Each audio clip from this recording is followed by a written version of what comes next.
Primera Tesalonicenses capítulo 4 versículos 9 al 12 dice así la palabra del Señor. Mas en cuanto al amor fraternal, no tenéis necesidad de que nadie os escriba, porque vosotros mismos habéis sido enseñados por Dios a amaros unos a otros. Porque en verdad lo practicáis con todos los hermanos que están en toda Macedonia, pero os instamos, hermanos, a que abundéis en ello más y más, y a que tengáis por vuestra ambición el llevar una vida tranquila y os ocupéis en vuestros propios asuntos y trabajéis con vuestras manos tal como os hemos mandado, a fin de que os conduzcáis honradamente para con los de afuera y no tengáis necesidad de nada. Si yo les preguntara en esta mañana cuál es la marca distintiva del cristiano, es decir, aquello que evidencia sin lugar a dudas que una persona es un verdadero discípulo de Jesús, yo espero, mis hermanos, que todos respondan rápidamente que se trata del amor. El amor. Aunque el cristiano está llamado a ser santo, como veíamos en la semana pasada, lo cierto es que no se puede ser santo sin amar. No se puede ser santo sin amar, porque no olviden que ser santos es parecernos cada vez más a Dios, y la Biblia dice que Dios es amor. Primera de Juan capítulo 4 versículo 8. De manera, mis hermanos, que hay una conexión entre los versículos 3 al 8 del capítulo 4 de esta carta que estudiamos la semana pasada y el texto que vamos a considerar en la mañana de hoy. Así como los cristianos debemos cultivar la pureza, así también estamos llamados a evidenciar un amor genuino, sincero en nuestra relación unos con otros. Eso es lo que hacen los seguidores de Jesús. Un mandamiento nuevo os doy, dice el Señor, que os améis unos a otros, como yo os he amado, que también os améis unos a otros. En esto conocerán todos que sois mis discípulos. Esto es lo que va a evidenciar que ustedes son mis seguidores, si tuviereis amor los unos con los otros. Según Jesús, mis hermanos, la marca que distingue a los que le siguen es el amor. Ahora, no cualquier tipo de amor, es un amor como el suyo. Como yo os he amado, que así se amen unos a otros. Jesús llevó la práctica del amor a un nivel totalmente conocido hasta ese momento al morir por pecadores en una cruz. Y Él mismo lo estableció como la marca distintiva, como el sello que habría de evidenciar a sus discípulos. Sí, los cristianos debemos repudiar la inmoralidad, como vimos el domingo pasado, pero hermanos, eso no es suficiente. Yo me temo que muchos que profesan la fe cristiana son una mala recomendación para el cristianismo debido a la dureza de su rectitud. O sea, son desagradablemente puros. Ya tienen una idea, ¿verdad? Mark Twain decía: es un buen hombre en el peor sentido del término. Son desagradablemente puros. Cuando la gente los ve, no reconoce en ellos el parecido de Jesús. No, comienzan a sentirse incómodos porque los perciben como la Gestapo de la santidad. Pero lo que Pablo nos enseña en este pasaje es que la vida que agrada a Dios es tanto santa como amorosa. Y recuerden, hermanos, que el tema de toda esta sección de la carta es cómo agradar a Dios. No lo olviden. Versículo 1 del capítulo 4. Por lo demás, hermanos, os rogamos y exhortamos pues que en el Señor Jesús, que como habéis recibido de nosotros instrucciones acerca de la manera en que debéis andar y agradar a Dios, como de hecho ya andáis, abundéis en ello más y más. ¿Cómo? Bueno, dice Pablo, esta es la voluntad de Dios, vuestra santificación. Y ahora está diciendo, y que os améis unos a otros. No podemos escoger entre una forma u otra de agradar a Dios. No, si tú quieres agradar a Dios, tú tienes que ser santo, tienes que ser puro, tienes que desechar la inmoralidad y tienes que amar a tus hermanos. La voluntad de Dios es que seamos santos y que nos amemos. Y hoy veremos 3 aspectos de este amor distintivo del cristiano. Comenzando con el origen de este amor. Es un origen sobrenatural.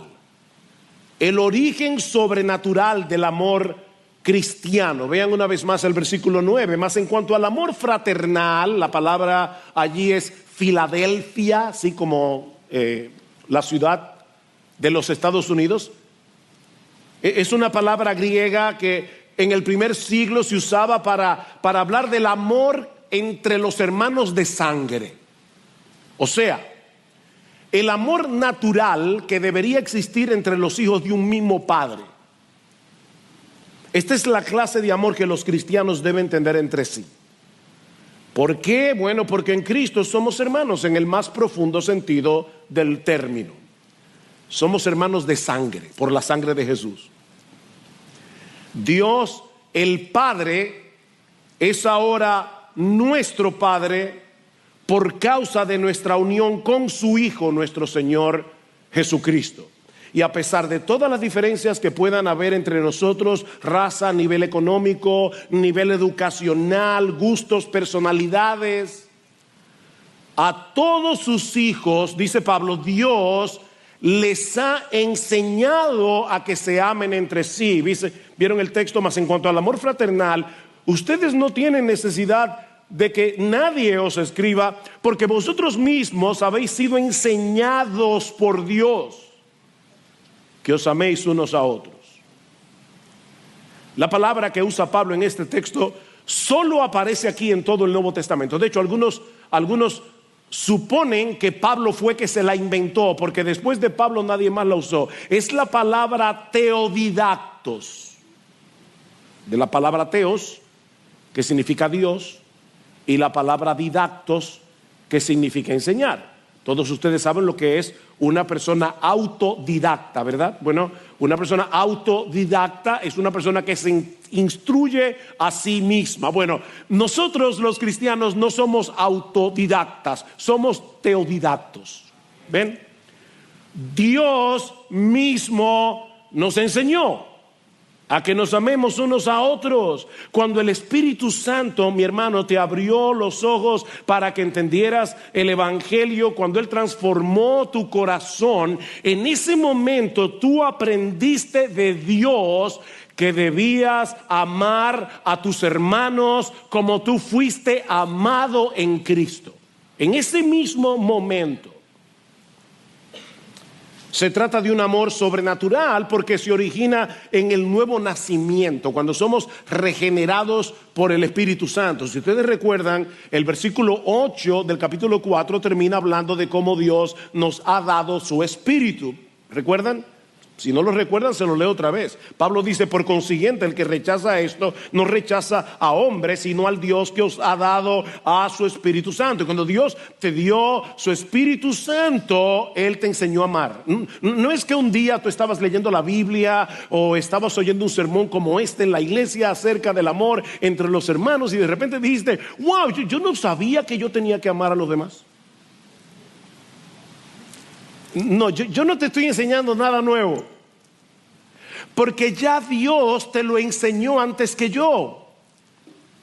En el momento mismo de la conversión, si tú naciste de nuevo, tú eres hijo de Dios y eso ya viene incluido en el ADN espiritual. Pedro nos dice en su primera carta, que en el nuevo nacimiento Dios purificó nuestras almas mediante el poder del Espíritu, y ahora escuchen, para el amor fraternal no fingido. Ese es el propósito. Déjame ponértelo más claro. Dios te regeneró para que tú fueras capaz de amar. Eso es lo que Pedro está diciendo.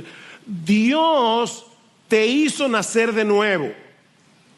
Purificó tu alma del egoísmo, purificó tu alma del orgullo, que es lo que te impide amar, para que ahora tú puedas amar. Eso es lo que Pedro está diciendo.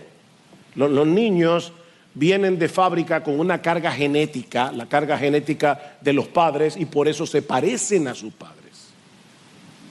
Bueno, los hijos de Dios se parecen a Dios. ¿En qué? En que aman. Amados, amémonos unos a otros. No voy a decir ni la cita porque esa se la sabe ustedes de memoria, creo. Amados, amémonos unos a otros porque el amor es de Dios. Todo aquel que ama es nacido de Dios y conoce a Dios. El que no ama no ha conocido a Dios, porque Dios es amor. ¿Lo quieren más claro? El que no ama no ha conocido a Dios, no tiene ese gen. Esa es una de las características esenciales de la naturaleza divina. Dios es amor. Bueno, lo que Él implanta en la regeneración es una nueva naturaleza conforme a la suya. Y por lo tanto, la marca de ese nuevo nacimiento es el amor. Por eso es que Pablo le dice a los tesalonicenses: ustedes no tienen necesidad de que yo les escriba acerca de esto. Y la idea no es, mis hermanos, que ellos no tuvieran necesidad de ser instruidos acerca del amor, como estamos haciendo hoy aquí, porque todos necesitamos seguir creciendo en el entendimiento del amor. ¿Qué es el amor realmente? En la práctica del amor. Pero el cristiano no necesita que lo convenzan de que deben amar a sus hermanos en Cristo, porque ya Dios se lo dijo. Ese es el punto aquí. Yo no vine aquí a convencerte de que tú tenías que amar a tus hermanos. Eso es lo que Pablo está diciendo. Yo no tengo que venir a enseñarles eso, aunque sí debemos ser instruidos en cuanto al entendimiento y la práctica del amor. Y déjenme decirles, hermanos, que Dios es un excelente maestro. Porque Dios no solo enseña con sus palabras, sino también con su ejemplo. ¿Tú quieres entender mejor de qué se trata el amor? Bueno, considera en oración el amor de Dios en Cristo, tal como se revela en el Evangelio, como se muestra en la cruz, y tú tendrás la más poderosa lección que alguien pueda darte sobre ese tema. Decía Spurgeon: el amor de Dios es un océano sin orillas y sin fondo, es un universo sin estrellas, sin límites, es un cielo sin nubes, sin fin, es el sol sin ocaso, brillando eternamente en su plenitud para el bien del pueblo que Él ama. Eso es el amor de Dios. Mira a Jesús muriendo en el Calvario por pecadores que le aborrecían. Y vas a comenzar a entender de qué manera deben los cristianos amarse unos a otros. Comenzaremos a entender, para hacerlo más personal, cómo es que tú y yo debemos amar a nuestros hermanos en Iglesia Bíblica del Señor Jesucristo y a cualquier hermano de cualquier iglesia que conozcamos en otro lugar. En esto consiste el amor. No en que nosotros hayamos amado a Dios, sino en que Él nos amó a nosotros y envió a su Hijo en propiciación por nuestros pecados. En otras palabras, para recibir la ira de Dios que merecían nuestros pecados. Y ahora dice: amados, si Dios nos ha amado así, debemos también amarnos unos a otros. Y aunque el énfasis de nuestro texto es el amor fraternal, eso no excluye el amor que debemos tener a todo ser humano, sea cristiano o no, incluyendo aquellos que nos hacen mal. ¿Qué dice el Señor Jesucristo? Amad a vuestros enemigos. Pastor, ¿cómo dice en el griego? Así mismo. Que ames a tus enemigos. Bendecid a los que os maldicen, haced bien a los que os aborrecen, orad por los que os ultrajan y os persiguen, para que seáis hijos de vuestro Padre que está en los cielos, que hace salir su sol sobre malos y buenos y hace llover sobre justos e injustos. ¿Tú eres hijo de ese Padre? Ama a tus enemigos, ama a los que te aborrecen. Yo sé que muchos de ustedes conocen la historia de Corrie ten Boom y la forma como ella y su familia arriesgaron sus vidas para proteger a muchos judíos en medio de la persecución nazi durante la Segunda Guerra Mundial. Lo que muchos no conocen es el papel que jugó su hermana Betsy para fortalecer la fe de Corrie ten Boom cuando ambas fueron llevadas prisioneras al campo de concentración de Ravensbrück. Betsy mostró una fe inquebrantable y una actitud de perdón incluso en las circunstancias más extremas. En medio de un trato inhumano, ella animaba a su hermana Corrie a perdonar, a amar a sus enemigos, porque esa es la esencia del cristianismo práctico. Ella le decía: Corrie, no hay foso tan profundo que el amor de Dios no sea aún más profundo. En otras palabras, el amor de Dios es infinitamente más profundo que la herida y el dolor que otros te han causado. El amor de Dios es infinitamente más profundo que todo lo que pueda generar en ti amargura. Es infinitamente más profundo que todo lo que te pueda llevar a desear venganza.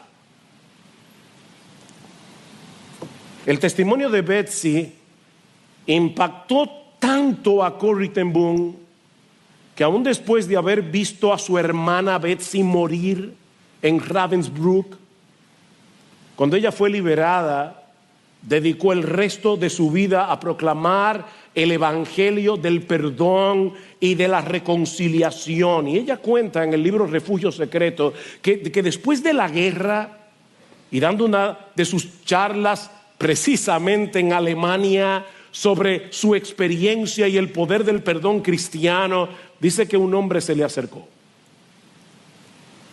y ella reconoció de inmediato que había sido uno de los guardas de Ravensbrück, donde Corrie y su hermana Betsy habían sido brutalmente tratadas. El ex guardia le dijo a Corrie que había encontrado a Cristo y que había cambiado su vida. Expresó su arrepentimiento por su pasado y le pidió perdón. Ella dice: fue extremadamente difícil para mí. Dice que luchó internamente con sus sentimientos de repulsión y de odio, pero recordó las enseñanzas de Jesús sobre el perdón, y con un acto de voluntad e inspirada por su fe, le extendió su mano a aquel hombre que le había hecho tanto daño y le ofreció el perdón. Corrie ten Boom describió esa experiencia como un momento en el que ella sintió un amor sobrenatural para el hombre que ella creía incapaz de amar, demostrando la profundidad y el poder del perdón que puede superar incluso los recuerdos más dolorosos, las heridas más profundas. Si tú no puedes hacer eso, tú no estás entendiendo el evangelio. Yo sé que es duro, Pero para eso fue que Dios te dio su Espíritu Santo. Ese es el tipo de amor que Dios le enseña a sus hijos. No se trata de algo teórico. Es algo bien tangible.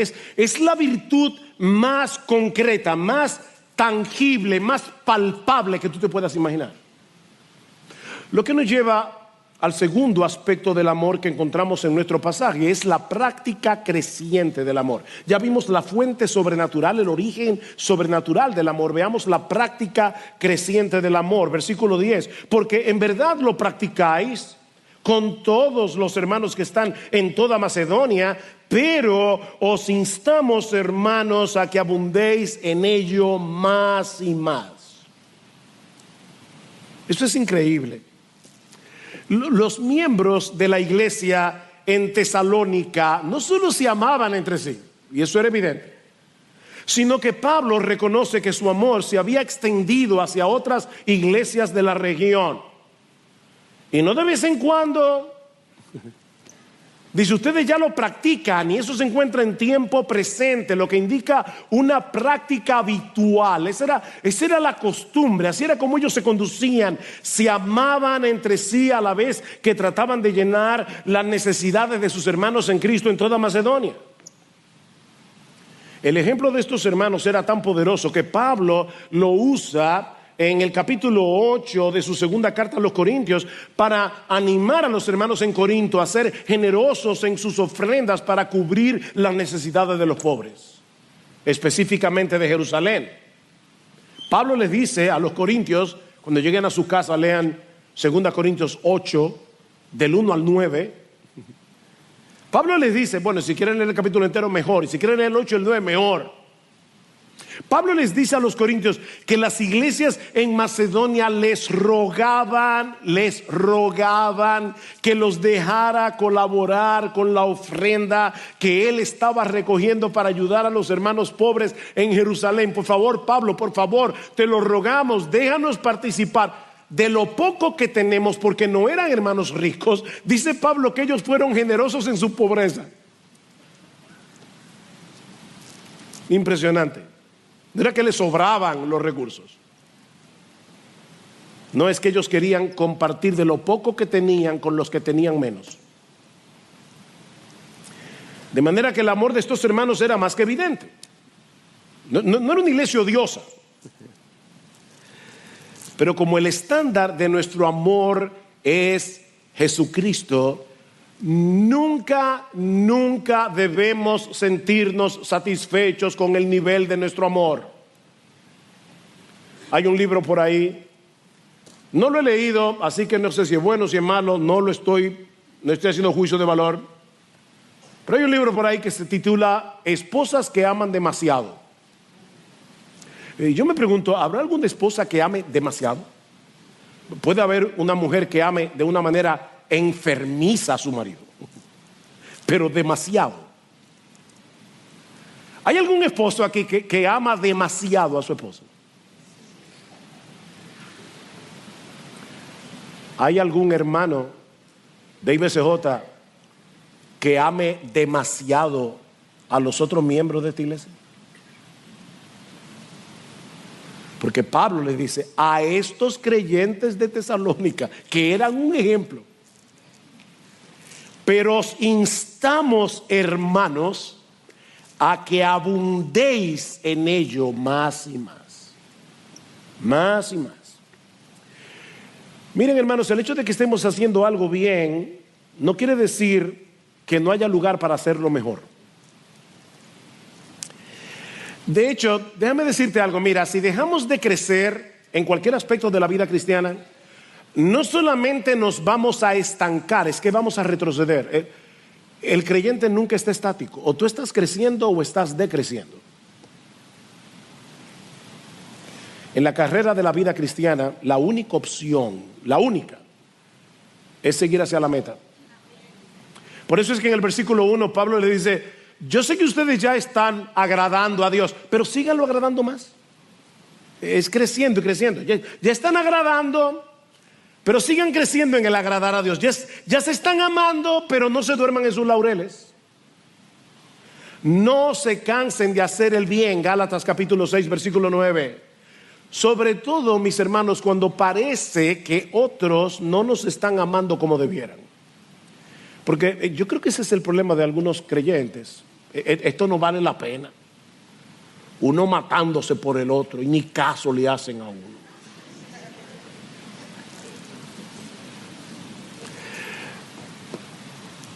Yo no sé cuál es tu caso. Y si te hacen caso. Lo que yo sé es que la Biblia dice que tú y yo tenemos que amar como ama Jesús y que debemos crecer y crecer y crecer y crecer y seguir creciendo hasta que lleguemos a la gloria. Día tras día debemos luchar con el orgullo. Día tras día debemos luchar con el egoísmo de nuestro corazón, que nos impiden amar, que nos impiden buscar oportunidades de servir a otros para amarlos de formas concretas. Porque, mis hermanos, el hecho de que nosotros hayamos sido enseñados y capacitados por Dios para amarnos unos a otros no quiere decir que ahora lo vamos a hacer automáticamente. En otras palabras, no somos robots programados para amar. No, porque el pecado mora en nosotros. Y el pecado es como un virus que corrompe el software del amor y nos lleva de vuelta al egoísmo y nos lleva de vuelta al orgullo. Decía Spurgeon: si yo no corto la hierba del orgullo todos los días, a la semana la tengo hasta el cuello. Todos los días. No somos robots, hermanos, programados para amar. No, los seguidores de Jesús, es decir, tú y yo, debemos decidir, son decisiones que tomamos continuamente. Debemos decidir salir de nuestra zona de comodidad. ¿Para qué? Para discipular a nuevos creyentes. Bien, mi hermano que tiene un poquito más de tiempo aquí hay nuevos creyentes que necesitan que tú los discipules. Aquí hay nuevos creyentes que necesitan que tú les enseñes a leer su Biblia, que tú les enseñes a pedir perdón a Dios cuando pecan, que tú les enseñes cómo se ora. Aquí hay nuevos creyentes que necesitan que tú los animes a no dejar de congregarse los domingos como algunos tienen por costumbre. Búscalos que están aquí. Hay hermanos que deben salir de su zona de comodidad para animar a hermanos que están siendo tentados a tirar la toalla en medio de la aflicción, en medio del dolor, en medio del sufrimiento o incluso en medio de la tentación. Aquí hay hermanos que te necesitan. Hay hermanos aquí que necesitan de tu consolación.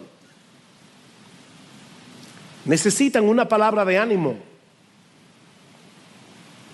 Hay hermanos que necesitan ayuda económica.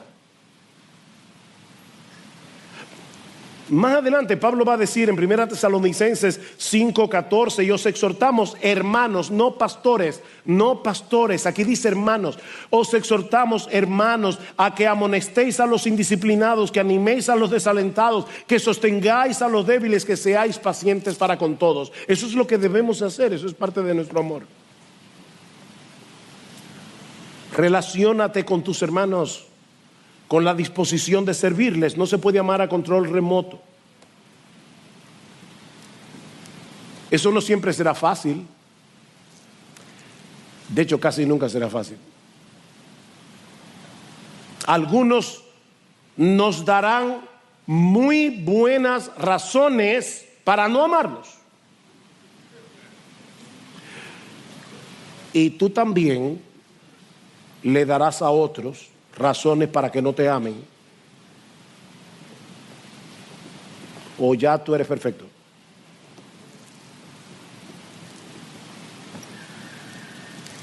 Pero los cristianos tenemos que volver a mirar una y otra vez el amor de Dios en Cristo, una y otra vez el amor de Dios en Cristo, y pedirle en oración poder imitarle. Pablo dice a los Efesios: quítense de vosotros toda amargura, enojo, ira, gritería, maledicencia y toda malicia. Es que usted no sabe, pastor, lo que me hicieron. Quítate esa amargura, quítate esa ropa sucia. ¿Y qué debes hacer? Antes, sed benignos unos con otros, misericordiosos, perdonándoos unos a otros como Dios también os perdonó a vosotros en Cristo. Sed pues imitadores de Dios como hijos amados y andad en amor como también Cristo nos amó y se entregó a sí mismo por nosotros. Imitemos a Dios, andemos en amor. Y esa figura de andar lo que significa es cultivar un estilo de vida. El estilo de vida del cristiano es amar. Por supuesto, si vamos a imitar a Dios y vamos a amar como Jesús, tú y yo necesitamos traer constantemente a nuestra memoria el amor con que Él nos ha amado y nos ama. Suplicarle cada día que nos dé de su gracia para poder nadar en contra de la corriente de nuestro orgullo y de nuestro egoísmo. Mi hermano, trae a tu mente las 1000 maneras en que Él manifiesta su amor por ti cada día. Trae a tu memoria la paciencia con la que Él trata contigo aún en tus peores momentos. Y en dependencia del Espíritu, procura que ese amor te impulse a amar. Yo sé que aquí se cita mucho 2 Corintios 5:14, pero no por eso deja de ser un texto inspirado y necesario. El amor de Cristo nos constriñe pensando esto, que si uno murió por todos, luego todos murieron, y por todos murió para que los que viven ya no vivan para sí, sino para aquel que murió y resucitó por ellos.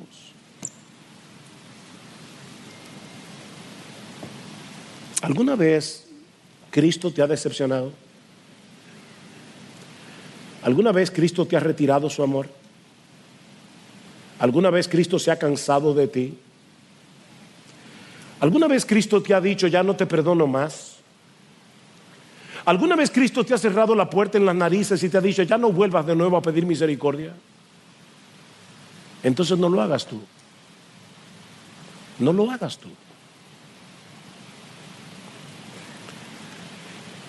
Lo sorprendente es que estos creyentes de Tesalónica, que ya estaban amando cuando Pablo le mandó la primera carta, tomaron en serio, tan en serio, esta exhortación, que cuando Pablo escribe la segunda carta, impresionante, unos pocos meses más tarde, escuchen lo que le dice Pablo en el capítulo 1. Dice, nosotros siempre debemos darle gracias a Dios por ustedes, porque vuestra fe aumenta grandemente y el amor de cada uno de vosotros hacia los demás abunda más y más. O sea, cuando yo les escribí la primera carta, ya ustedes se estaban amando y les dije que se sigan amando más. Y ahora que les escribo la segunda carta, debemos darle gracias a Dios porque ustedes tomaron en serio la exhortación y ahora ustedes son una iglesia más amante que cuando recibieron la primera carta. Hermanos de IBCJ. No, ese hermanos suena demasiado amplio. Hermano o hermana, o sea, te lo estoy diciendo a ti, a los miembros de esta iglesia. Si dentro de un año Cristo le enviara una carta a esta iglesia, por medio de quién sabe quién,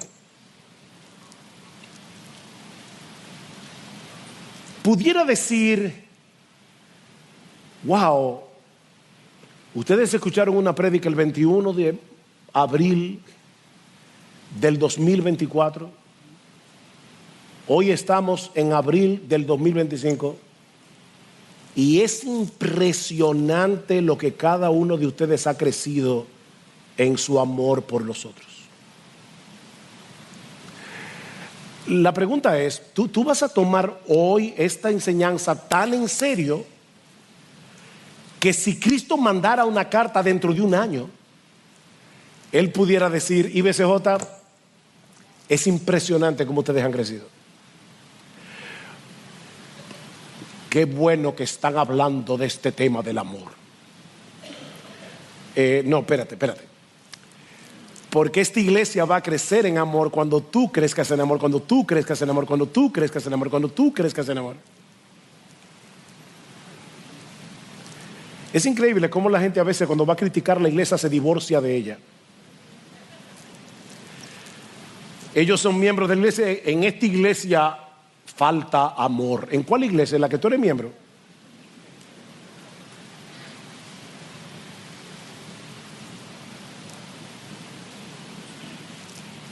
No seamos meros oidores olvidadizos, como dice Santiago. Y toma ahora la determinación de examinar seriamente tu vida para ver cuáles son las áreas en las que tú debes crecer en la práctica del amor. Pero hay un tercer aspecto aquí en nuestro texto y es el impacto expansivo del amor cristiano. Ya vimos la fuente sobrenatural del amor cristiano, ya vimos la práctica creciente del amor cristiano. Veamos en tercer lugar el impacto expansivo, es algo que se expande, del amor cristiano. Versículo 10, quiero tomar desde la mitad del 10 para que veamos la secuencia. Pero os instamos, hermanos, a que abundéis en ello más y más y a que tengáis por vuestra ambición. Ven, es una sola exhortación. Pablo no está cambiando de tema, aunque lo parece. Pero os instamos, hermanos, una sola exhortación, a que abundéis en ello más y más y a que tengáis por vuestra ambición el llevar una vida tranquila y os ocupéis en vuestros propios asuntos y trabajéis con vuestras manos tal como os hemos mandado. ¿Qué tiene esto que ver con el amor? Pablo acaba de exhortar a estos hermanos a que abunden en su amor unos con otros, pero ahora él quiere evitar que algunos se aprovechen de la generosidad de los hermanos. Sí, los cristianos debemos preocuparnos unos por otros, pero se puede hacer daño tratando de hacer bien. Se puede hacer daño tratando de hacer el bien. Algunos pueden alimentar su egoísmo al escuchar hablar del amor, porque están esperando que el otro haga algo. Por eso es que Pablo, más adelante en 1 Tesalónica, el texto que ya yo leí, dice, hermanos, amonesten a los ociosos. Aquí dice a los indisciplinados, pero la idea es a los ociosos, a los que viven una vida tan indisciplinada que no se ocupan en nada productivo. Pablo tiene que exhortarlos a que amonesten a los ociosos. Y en la segunda carta, tal parece que algunos no tomaron muy en serio el asunto. Porque en la segunda carta Pablo fue más tajante. Dice en el capítulo 3, versículo 10, porque aun cuando estábamos con vosotros os ordenábamos esto: si alguno no quiere trabajar, que tampoco coma. Porque oímos que algunos entre vosotros andan desordenadamente, ociosamente, sin trabajar, andan metiéndose en todo. A tales personas les ordenamos y exhortamos en el Señor Jesucristo, noten la similitud, que trabajando tranquilamente coman su propio pan.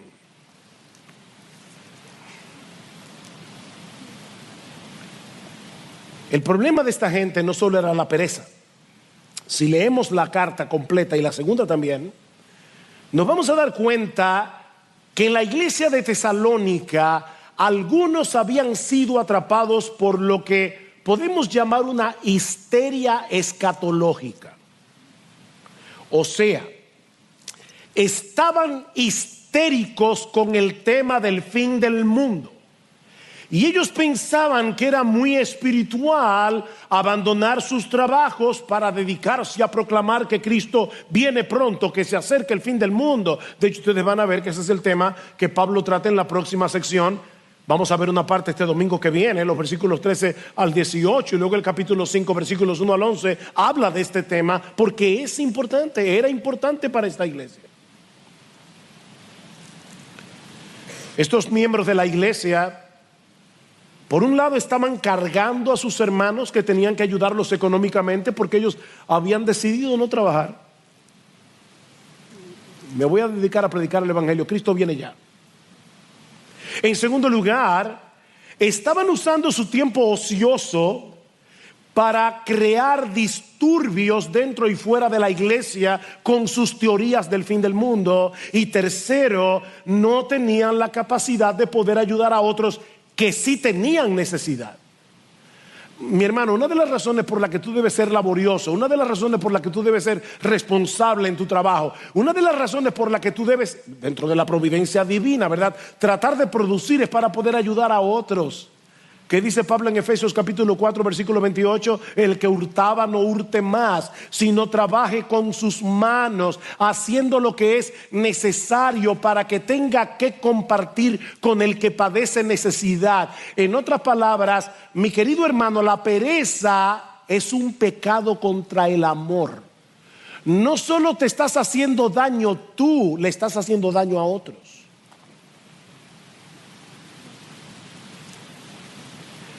Era una falta de amor disfrazada de espiritualidad. Vi ahí la triple exhortación de Pablo en el texto. En primer lugar, que tengáis por vuestra ambición el llevar una vida tranquila. Y esto es un juego de palabras porque es como si Pablo les estuviera diciendo, afánense en vivir sin afán. Esa es la idea.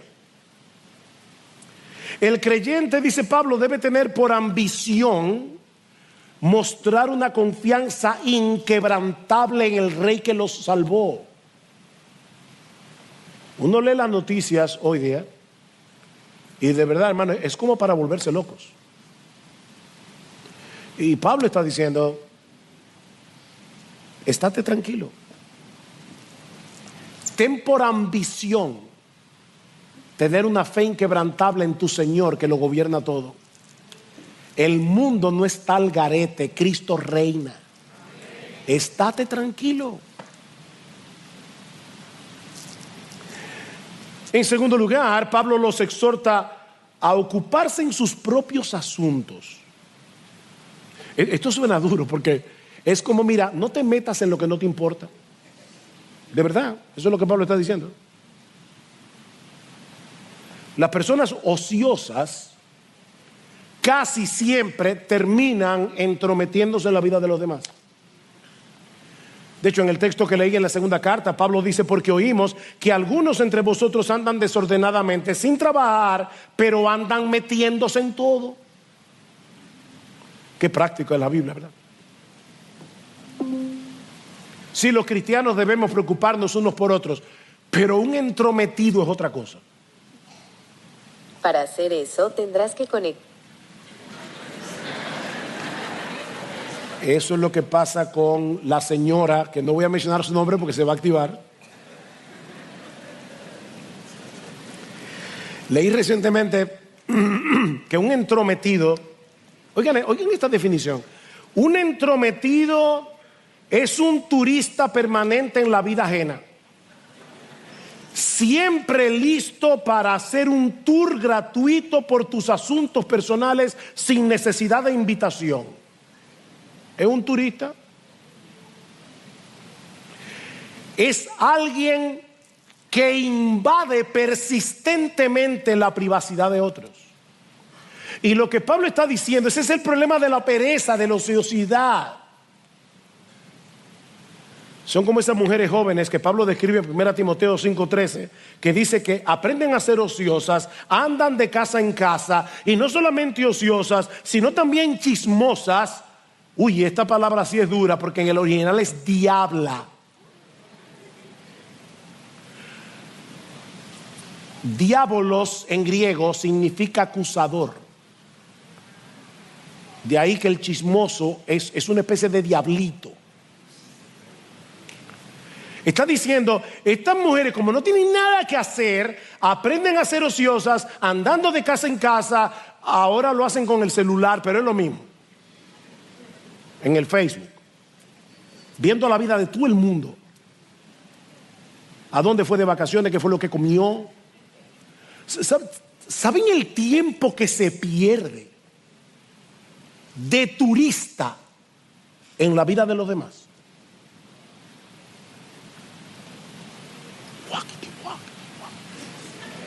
Hay tanta gente que discipular, tanta Biblia que leer, tantos buenos libros que leer, tantos hermanos que ayudar. Deja de estar de turista, metiéndote en la vida de los otros.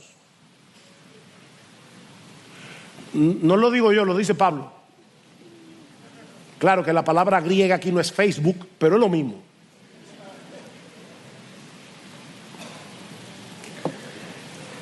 No solamente ociosas, sino también chismosas y entremetidas, hablando de lo que no debieran. Mis hermanos, la persona, el hombre, la mujer que está ocupado en cuidar su propia vida espiritual, que está ocupado en poner sus dones en operación para el servicio de su iglesia, para el bien de otro, en tratar de ser excelente en su trabajo, no tiene tiempo de estar metiendo las narices donde no le incumbe. Aparte de que si tú no cuidas tus propios asuntos, incluyendo tu propia vida espiritual, tú no vas a poder ayudar a nadie. Tú sabes que tú necesitas crecer espiritualmente, no solamente por tu bien, sino por el bien de tus hermanos. Mira, lo mejor que tú puedes hacer por tu iglesia es leer tu Biblia todos los días y seguir creciendo en el conocimiento del Señor. Lo mejor, marido, que tú puedes hacer por tu esposa es crecer en tu relación con Cristo. Esposa, lo mejor que tú puedes hacer por tu marido es crecer en tu relación con Cristo. Lo mejor que podemos hacer por otros es seguir creciendo en tu relación con Él. Ocupan de tus asuntos.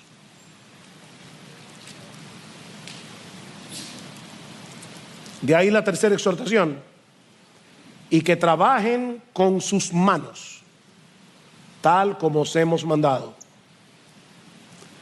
Tal parece que esta histeria escatológica estaba llevando a algunos a animar a otros a dejar sus trabajos como ellos lo habían hecho. Cristo viene ya, ¿para qué seguir perdiendo el tiempo en las cosas de este mundo? Suena muy espiritual, ¿verdad? No, eso es antibíblico. Recuerda que lo que Pablo está diciendo aquí es cómo agradar a Dios. No olvides el contexto, es cómo agradar a Dios. Bueno, lo que Pablo está diciendo es: tú agradas a Dios siendo responsable en tu trabajo. Tú agradas a Dios siendo laborioso. Tú agradas a Dios así. Dios toma nuestro trabajo en serio.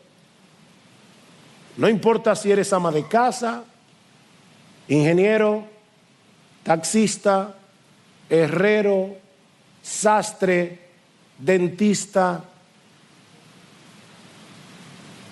carpintero, ebanista. Alguien dijo que Cristo se hizo carpintero para mostrar que se puede ser carpintero y honesto.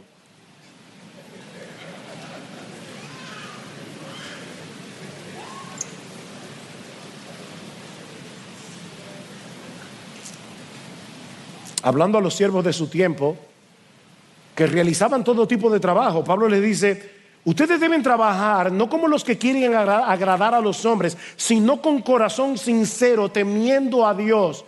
Escuchen, aún ustedes amas de casa, porque ustedes tienen un trabajo. Y todo lo que hagáis, hacedlo de corazón, como para el Señor y no para los hombres, sabiendo que del Señor recibiréis la recompensa de la herencia, porque es a Cristo el Señor al que ustedes le sirven. No solamente nosotros los pastores, todos ustedes, mis hermanos, son siervos de Jesús. Y aclaro que aquí no estamos hablando de enredarnos tanto en el trabajo, que descuidemos nuestra vida espiritual, que descuidemos nuestra familia, que descuidemos el venir a la iglesia, que descuidemos nuestro descanso. Uno de los mejores ejemplos que nosotros podemos encontrar, aparte del de Jesús, es el de Pablo. Pablo. ¿Qué le dice Pablo en 1 Tesalonicenses capítulo 2 versículo 9? Dice: pero os recordáis, hermanos, nuestros trabajos y fatigas, como trabajando de día y de noche para no ser carga. Miren la razón: para no ser carga a ninguno de vosotros os proclamamos el evangelio de Dios.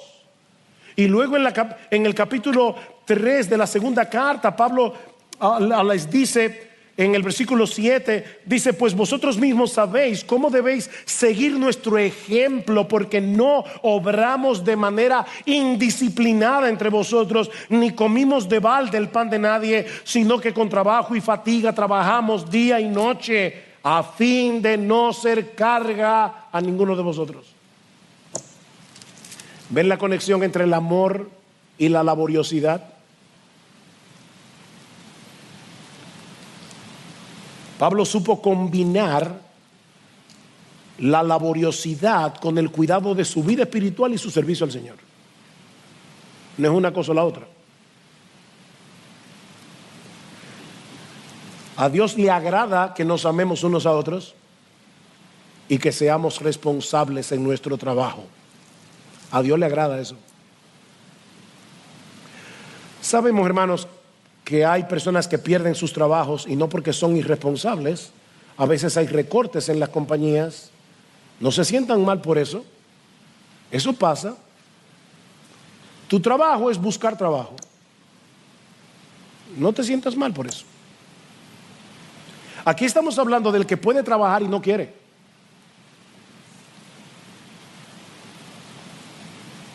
Y ahora Pablo les dice: de ese modo vamos a dar un buen testimonio al mundo incrédulo del poder del Evangelio, y no tendremos que depender de los demás innecesariamente. Versículo 12: a fin de que os conduzcáis honradamente para con los de afuera y no tengáis necesidad de nada.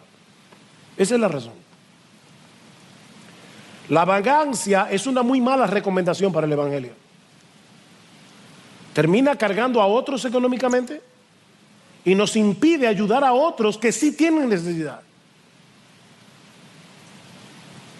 Un evangelista llamado Ron Hotcraft cuenta una conversación que tuvo con una hermana de su iglesia. Él le preguntó: ¿a qué te dedicas? Y dice que ella, con una amplia sonrisa, le dijo: soy una discípula de Jesucristo disfrazada hábilmente de maquinista. Soy una discípula de Jesucristo disfrazada de ama de casa. Soy una discípula de Jesucristo disfrazado de doctor. Soy una discípula de Jesucristo disfrazado de ingeniero. Soy un discípulo de Jesucristo disfrazado de sastre. ¿Ven? Es así como tú te ves a ti mismo, como un discípulo de Jesús cuya fe se extiende más allá de las paredes de este edificio. Tú eres seguidora de Jesús cuando estás leyendo tu Biblia, cuando estás orando, cuando estás sirviendo en tu iglesia, cuando estás en tu puesto de trabajo. ¿Qué hemos visto hoy?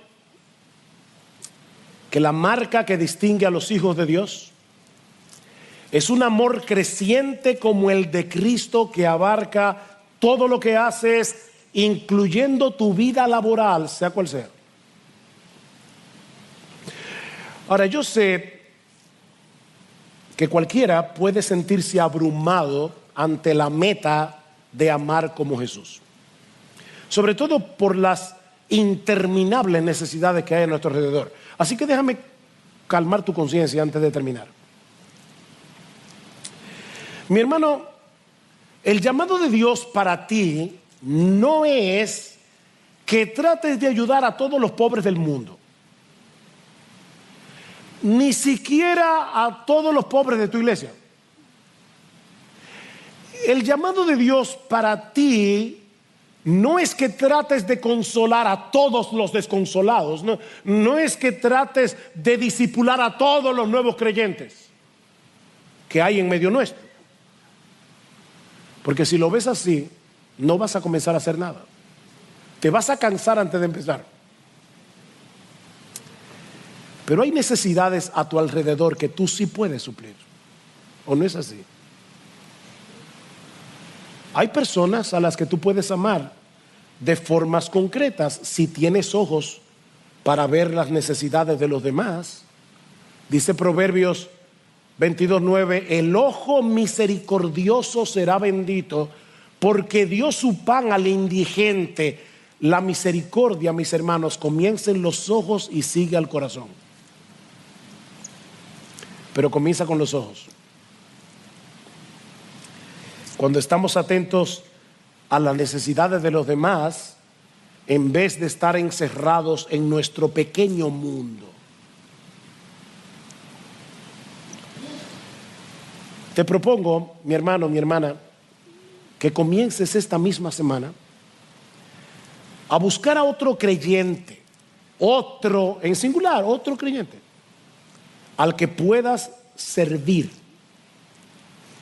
al que puedas consolar, al que puedas animar, al que puedas discipular. Aquí hay muchos nuevos creyentes. Los presentamos cada domingo aquí en la pantalla. Es que yo no lo conozco, preséntate. Hermanos por los que puedas orar. Eso es solo venir los miércoles, llevarte la lista de oración. Puedes orar y de paso hacer una llamada por teléfono. Miren qué simple. Y sobre todas las cosas yo te exhorto a que no pierdas de vista el amor de Cristo por ti. Eso es lo más importante. Porque no hay mejor escuela para aprender a amar que su amor. No hay una mayor motivación que el amor de Cristo por ti. Damos muchas gracias al Señor por los hermanos de nuestra iglesia que son un ejemplo en esto. De verdad, hermanos, aquí hay hermanos y hermanas que cuando lleguemos a la gloria se llevarán enormes coronas por su entrega a servir, por la forma como aman. Pero IBCJ necesitamos abundar en esto más y más. Necesitamos crecer en esto. Necesitamos un avivamiento de amor. Necesitamos que el evangelio nos impacte de tal manera que nos levante de la silla para ir a servir, que el evangelio de Jesucristo nos impacte de tal manera que nos haga salir de nuestra zona de comodidad. Necesitamos eso. Hermanos, oremos por nuestra iglesia, que Dios nos dé un avivamiento de amor. Necesitamos crecer, abundar en ello más y más.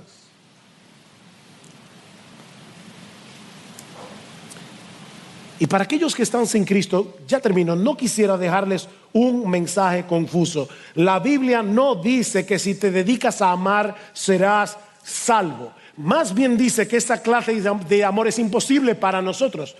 Los dos mandamientos más importantes son: amarás al Señor tu Dios con todo tu corazón, con toda tu alma, con toda tu mente, con todas tus fuerzas, y al prójimo como a ti mismo. Eso no lo hace nadie ni por un segundo. Así que no te confundas, mi amigo. Yo no te estoy invitando a que ames para que vayas al cielo. Necesitamos un Salvador que nos libre de la esclavitud del pecado, que nos libre de nuestro egoísmo, que nos libre de nuestro orgullo y transforme nuestra personalidad desde adentro por el poder del Espíritu Santo. Ese Salvador vino al mundo por amor, para morir por pecadores, y ahora ofrecen el evangelio, vida eterna para todo aquel que cree. Mi amigo, ven a Cristo aquí, ahora, en arrepentimiento y fe, y no solo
serás perdonado, sino también transformado para comenzar a parecerte cada vez más a Jesús, para que seas capaz de amar. ¿Y sabes qué va a pasar? Que vas a poder comenzar a experimentar el gozo de amar. El gozo de amar. Porque como dijo Jesús, y Pablo lo recoge en Hechos 20, es más bienaventurado dar que recibir.